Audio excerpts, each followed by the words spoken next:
Mamadou Ouri, on s'intéresse à cette autre, on va dire, alerte. Du côté de Kamaen, de hauts fonctionnaires de l'État, sommet de quitter au plus tard le 16 mai.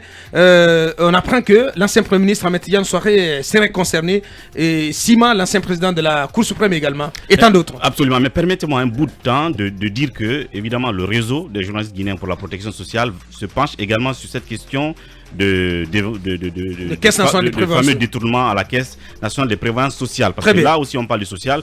Pour en savoir plus, justement, ce qui s'est passé, ça veut dire que ce n'est pas fini. Ouais. On va continuer à enquêter là-dessus. Ouais. Alors, pour parler de la Kamaen, il y a cette cité des fonctionnaires non loin, justement, des établissements Super Bobo. Ouais. Donc, je vois que vous voyez ce que ça veut dire un peu du côté le de périmètre. Kamaen. Alors, il leur a été donné un délai le 16 justement de ce mois comme délai limite pour qu'ils déguerpissent, qu'ils quittent les maisons qui les abritent de ce côté-là. Il s'agit des fonctionnaires, certainement certains ne sont pas en fonction, d'autres le sont, même s'ils ne sont pas à haute fonction de responsabilité. Ouais. Et en plus, ils ont des contrats avec le patrimoine bâti public, c'est-à-dire qu'ils ont signé ces contrats en bonne et due forme. Certains ont apporté des aménagements à ces bâtiments, donc ont reconstruit, soit fait des travaux là-dessus. Maintenant, on leur dit de sortir de ces maisons-là.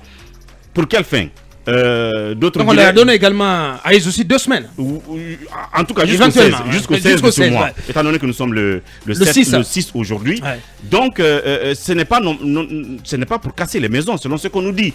C'est certainement pour remettre d'autres personnes là à l'intérieur de ces bâtisses-là. Mais il se trouve qu'il y a un contrat. Déjà, ça sera une violation.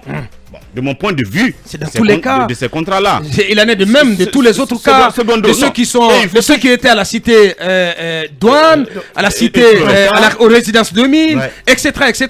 Tous ces gens-là qui étaient installés donc dans ces bâtiments et avaient des contrats en bonne et due forme avec les sociétés qui géraient ces infrastructures. Et du jour au lendemain, on leur a dit de sortir. Donc, ils sont sur la même lancée. Et effectivement, c'est dans la même zone, comme vous l'avez dit, où loge l'ancien Premier ministre Ahmed Tidiane Souaré et bien d'autres cadres connus qui sont de ce côté-là. Et puis, le moment aussi, parce que si vous enlevez les gens, certains ont leurs enfants à l'école qui vont dans les parages, Sainte-Marie ou encore quelle autre école, vous les envoyez peut-être en haute banlieue, là où certains peut-être ont leur maison, ou d'autres devront chercher où se loger pendant ce temps-là. Je pense qu'il faut mettre de la méthode, on l'a toujours dit. Là, il y a un problème. Malheureusement, la méthode ne change pas. Ça ne change pas du tout, malheureusement. Voilà. C'est le patrimoine bâti encore, Mohamed Doussou Traoré, bien sûr, qui fait le sale boulot. Et c'est ce qui est écœurant.